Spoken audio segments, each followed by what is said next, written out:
The soft night air, the gentle hum of a sleeping house, the promise of oblivion after a long day. It's a peace many of us crave, a sanctity we protect. But imagine in the deepest hours when the world outside has faded into a dream, a subtle pressure begins, a tap. Not a jarring alarm, not a sudden crash, but a deliberate, insistent pressure on your forehead. You stir groggy, wanting only to drift back to sleep, yet the tapping continues. A small furry paw deployed with uncanny precision demands your attention. You try to roll over to escape the gentle assault, but it follows relentless, finding a new target. Your cheek, your shoulder, anywhere to break through the veil of sleep. This isn't a plea for food or a cry of distress. This is a demand. A demand for affection, for a very specific ritual of nocturnal appreciation.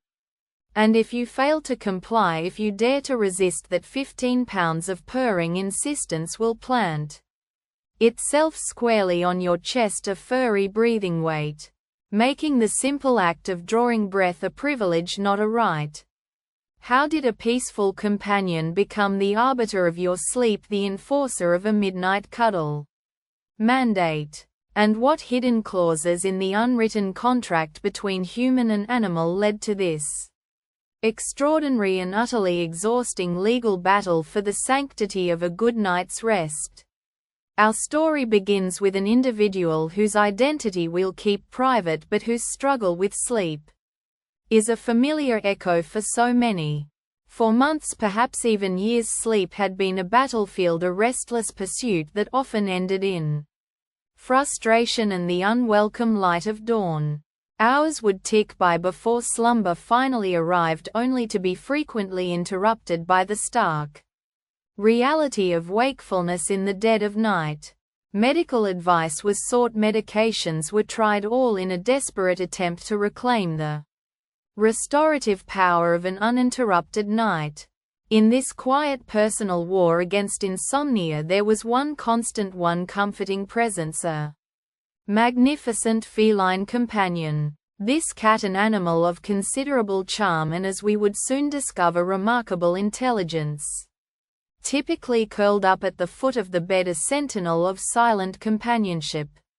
When sleep proved particularly elusive, when the frustration mounted, our protagonist found solace in a simple ritual, reaching down, patting the soft fur, bringing their face close enough to feel the rumble of a contented purr.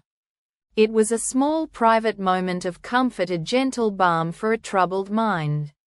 Little did they know this seemingly innocuous act was laying the groundwork for a jurisprudential nightmare. The cat in question was no ordinary house pet.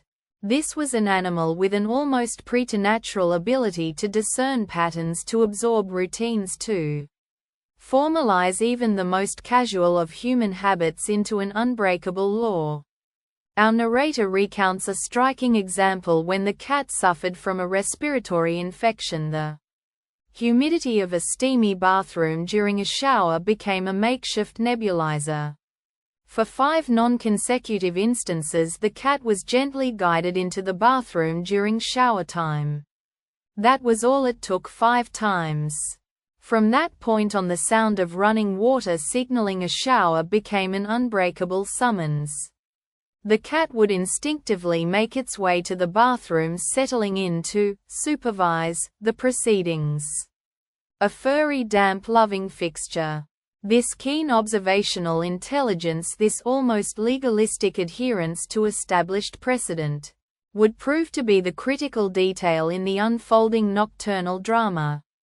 The seemingly innocent act of seeking comfort from a purring cat in the dark hours, the gentle wake-ups for a moment of quiet connection, had been meticulously observed, analyzed, and most critically interpreted. The cat, in its profound feline wisdom, had codified this behavior. If the human wakes up in the middle of the night, it is by established custom and undisputed precedent. Time for cuddles. And not just any cuddles. This was not a passive request nor a gentle suggestion. This was a Mandatory directive, a non-negotiable decree from the furry overlord. The implementation of this feline edict was nothing short of relentless. At least 3 times a week, sometimes more, the human would be jolted from what little sleep they managed to achieve by an undeniable demand. This wasn't a subtle shift, a quiet nuzzle, this was an active, persistent and increasingly alarming intervention. Imagine the scene: you're deep in the throes of sleep, perhaps finally drifting into a dream, when a soft yet incredibly firm paw descends upon your forehead. It's a gentle tap at first, but laced with an undeniable insistence. You try to ignore it, to roll over, to burrow deeper into the pillows, but the paw is not easily deterred. It simply changes tack, seeking out a new target, your cheek, your ear, your nose, until it achieves its objective, your full conscious attention. The next phase of the ritual is equally precise. You must, the cat demands, assume a very specific posture. Lying on your back, a small space next to you into which the cat will then meticulously settle its head, often resting on your chest, sometimes even tucking itself under the blankets. But this, crucially, is only the beginning of your responsibilities. The cat does not merely wish to lie there, oh no. The paw taps continue, sometimes accompanied by a low growl of anticipation. You, the human, are now required to engage in indefinite petting, a continuous, unwavering appreciation of feline perfection. If, God forbid, your hand should falter, your strokes become less frequent, or your attention waver, the consequences are swift and dramatic. That 15 pounds of solid furry muscle will reposition itself, planting itself directly on your chest. A living, breathing pressure, making each inhale a conscious effort. And those paw taps, they become increasingly perilous. The cat, in its quest for relentless appreciation, often preps its paws for making biscuits, claws gently extended, ready to sink into unsuspecting flesh if the petting rhythm is not maintained. There is no appeal to this judgment, no negotiation possible. The cat's demands are absolute. The only known temporary respite, a brief stay of execution, involves getting out of bed for a glass of water. This, curiously, often prompts the cat to seek a snack from its own bowl, sometimes allowing for a return to normal, unburdened sleep, but the truce is always temporary. The midnight cuddles, the mandatory appreciation, the gentle yet persistent clawing always return. So what legal or social consequences followed this extraordinary case of accidental feline training?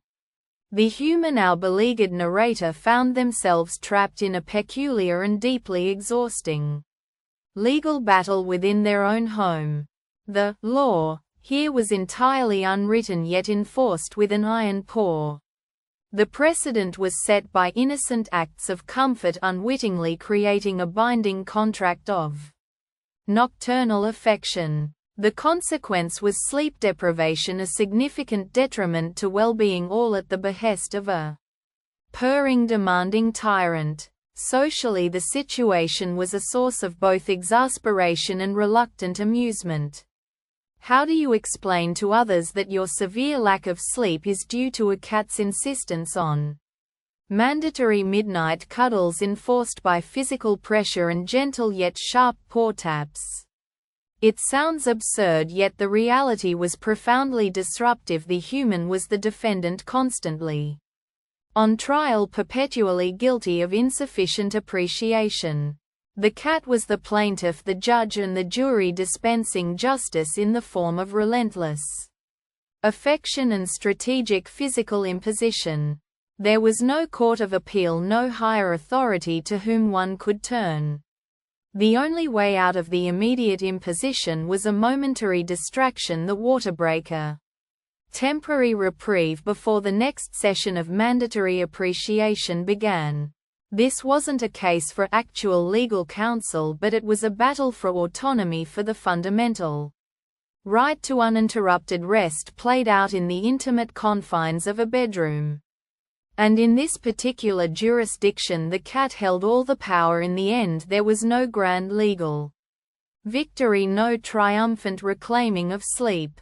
The resolution, if it can be called that, was a fragile truce and uneasy coexistence. The mandatory cuddles continued, the gentle clawing persisted, the 15 pounds of purring insistence remained a semi-regular feature of the night. Our narrator's sleep schedule, already a precarious balancing act, had simply incorporated a new, highly demanding variable. They had inadvertently created a nocturnal beast of habit, an affectionate monster that would brook no dissent. The solution was often simply to endure, to fulfill the feline mandate until the cat, momentarily satisfied, would allow a brief return to slumber. The journey to a full night's rest became even more arduous, punctuated by these enforced sessions of appreciation. The only small victories were those moments when the water break and snack gambit successfully reset the cat's internal clock, granting a few hours of freedom. But these were temporary reprieves, not a permanent resolution. The contract had been signed, the precedent set, and the cat, a master of legal interpretation, was not about to relinquish its hard-won rights. This wasn't a case of fixing the cat, it was a case of managing a deeply ingrained, accidentally created behavioral pattern. A new normal had been established, one where the human's sleep was conditional upon the cat's desire for midnight adoration. This unusual saga offers us a fascinating and often humorous reflection on the intricacies